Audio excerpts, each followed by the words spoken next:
gelinkii dambe ee shalay waxaa magaaladan Boorama ee xarunta gobolkan Awdal soo gaaray wafdi isugu jiray wasiir ka tirsan xukuumadda Somaliland iyo xogahayaha golaha fulinta ee maamul goboleedka Igaad mudane Maxbuub Macalin. wafdigan waxaa duleedka magaalada Boorama ku soo dhaweeyay maayarka magaalada Boorama Cabdiraxmaan Shidabile iyo gudoomiyaha gobolkan Awdal Axmed Xadi Sidci, waxayna mas'uuliyiintan wafdigan ugu warbixiyeen xaaladda guud ee goboladan Awdal iyo Salal gaar ahaan magaaladan هذا عسرده dadaalkii ay community-gu sameeyeen weeyaan horan waxaad soo marteen 40 kilomitir ee maxay ahaydey dawladdu ay balan qaaday maalintii xukuumaddu ilaa waqtigan ay isku mar bay bilaabantay maxay ahaydey taa iyo intani marka halkan community-gu way dhameeyeen saad arkaysaan inta isku inta u dhaxaysa exactly 12 kilomitir weey gobolka Sayid Cabdal Madaxna meelo badan oo kale oo iyagana loo baahan yahay in laami uu laga wada dhigo ma xataa jidad cadayaal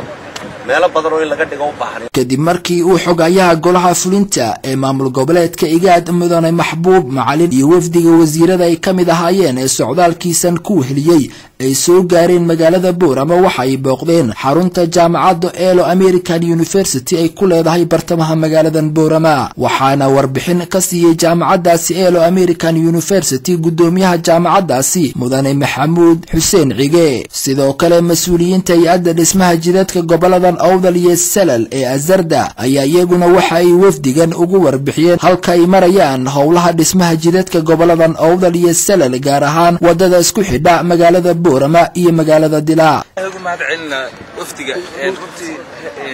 Igaad ka socda oo runtii ani farxad gaar ay Azarda u tahay. wafdigan wuxuu matalaa mar maadarta waa ururkii Igaad oo muddo badan baan sugaynay ku soo dhaweynay Soomaaliland oo wadan nabadeed runaanti waxana gudoomiye kumaananu gaarin wax kale waa nabad jirta hadayna nabad jirista Muqdisho marna qaarkiin iyo qaxooto carra qaarto bi qaxooto gala dhibaatadan baa lagu jirlaa يعني نبض واحد كان تينا runtii shilinkayaga wax kamid ah inaan ururno runtii dawladuna ay dhinacii nabadda naga xoojiso runtii dhiirigelin bay noo tahay xitaa hadayna waxba noo qaban imaanshiina noo imanaysin dhiirigelin bay noo tahay adiga laftigaaga sinjiyadii magacii dhiigii Soomaaliyeed baa ku jiro iyadana dhiirigelin bay noo tahay runtii waxaan garanaynaa inaad dareen gaar ah siin doonto oo noo damaqsan doonto runtii waxaad arki doontaa dareenjiga aan wadno runtii waxa ka horeeya in 8 kilomitir runtii dariiqii ugu darnaa dhinacan gobolkan Awdal ee caasimadda isku xidhaya Awdal runtii waqtiga gudoomiye kugu dheereen maayo waqtiga sharafta leh wasiirada iyo ka socda runtii dawladda Soomaaliland aad baan u mahadcelinaynaa ururka Igaadna muddo badan baan u haraadnayn haraadkood naga biseen imaashiina naga baxday runtii. Assalaamu calaykum.